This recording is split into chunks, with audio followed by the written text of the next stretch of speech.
ঈদ ছাড়া last 5 years বড় কোনো স্টারের কোনো ছবি কিন্তু রিলিজ হয়নি। First things.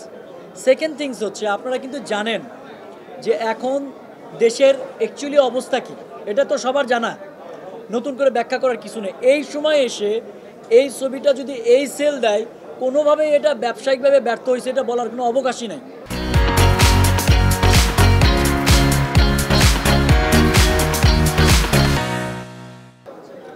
সেকেন্ড থিংস হচ্ছে ফেস্টিভ্যালের বাইরে কোনো ছবি ফেস্টিভ্যালের সেল রিপোর্টের সাথে এই ছবির সেল রিপোর্ট মিলায় কোনো লাভ হবে না। এটার সাথে আমি এগ্রি, তাদের অভিযোগ সত্যি আছে, বাট আমরা আমাদের জায়গা থেকে বেস্ট ট্রাইটা করছি।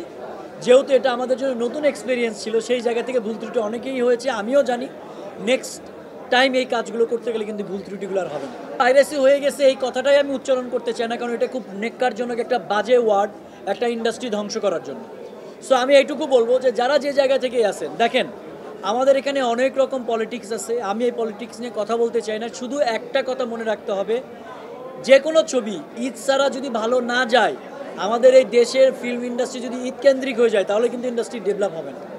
তো যারাই ভিডিও ক্লিপস এবং পাইরেসির সাথে জড়িত বা যারা দেখছেন, আমরা চাই যে আপনারা আপনাদের জায়গা থেকে প্রোটেক্ট করেন, সেটাই আমরা চাই।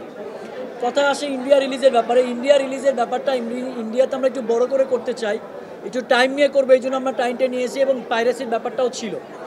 তো সেই জায়গা থেকে বলি নেক্সট উইকে হয়তো বা ইন্ডিয়াতেও রিলিজ হবে।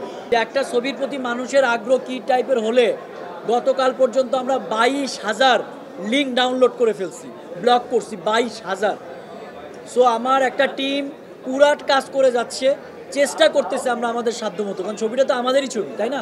সাকিব ভাইয়ের রিয়াকশন কেটে তো আপনারা জানেনই, সবাই আপনাদের অনেক কথা ছিল যে মেগা স্টারের সাইজ। আমি কিন্তু আপনাদের প্রথম দিন থেকে বলতেছি যে সাকিব ভাই এই ছবির সাথে সম্পূর্ণ ছিল, সেটার প্রমাণও আপনারা আজকে পাইছেন। আপাতত দরদে থাকতে চাই, নেক্সট প্ল্যান তো অবশ্যই আছে।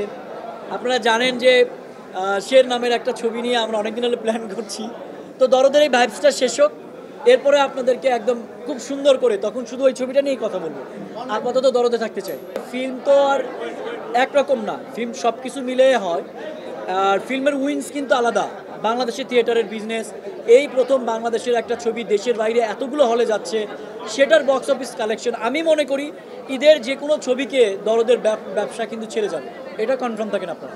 2 সপ্তাহের রেসপন্স তো আমি আগেই বলেছি, আবারও বলছি, জেলা শহরগুলো খুব ভালো, ওভারসিসে খুব ভালো, এবং ইনশাল্লাহ ডে বাই ডে কিন্তু এটা আরও ভালো হচ্ছে।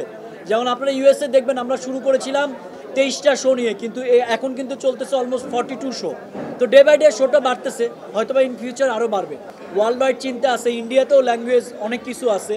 আমরা অনেক কনসেপ্ট চিন্তা করে কিন্তু মুভিটা বানিয়েছি, কারণ আসলে আমার কাছে তো আর 100 কোটি টাকা ছিল না যে আমি একটা অ্যানিমেল বা বাহুবলীর মতো বিগ অ্যারেঞ্জমেন্টে করব।